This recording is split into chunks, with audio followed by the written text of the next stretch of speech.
আমরা এখন উল্টা পানি যেখানে প্রবাহিত হয় সেখানে চলে এলাম। থেকে উপর দিকে জল যাচ্ছে প্রমাণ করার জন্য আমরা একটা নৌকো ছেড়ে দিচ্ছি, ছাড়লাম। এটা ক্রমশ ভূমির ঢালে বিপরীত দিকে প্রবাহিত হচ্ছে। আমরা এমন এক ম্যাগনেটিক ফিল্ডে এসেছি যেখানে জল আমাদের যা সিস্টেম জানি যে উপর থেকে জল ক্রমশ নিচের দিকে প্রবাহিত হয়।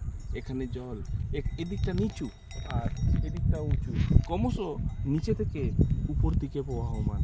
তা আমরা এটা প্রমাণ করার জন্য যে নিচে থেকে উপর দিকে জল যাচ্ছে প্রমাণ করার জন্য আমরা একটা নৌকো ছেড়ে দিচ্ছি, ছাড়লাম। এটা ক্রমশ উপর দিকে যাচ্ছে।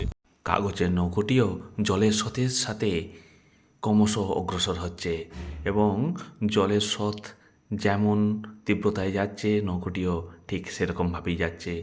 এটির কারণ হলো এটি একটি ম্যাগনেটিক ফিল্ড এবং এখানে সেই জন্যই উল্টো দিকে জল প্রবাহিত হচ্ছে, তাই এই জায়গাটিকে উল্টো পানি বলা হয় এবং এই জায়গাটি ছত্তিশগড়ে অবস্থিত। আমাদের তো এখানে এসে খুব ভালো লেগেছে, আপনারাও আসবেন। ধন্যবাদ।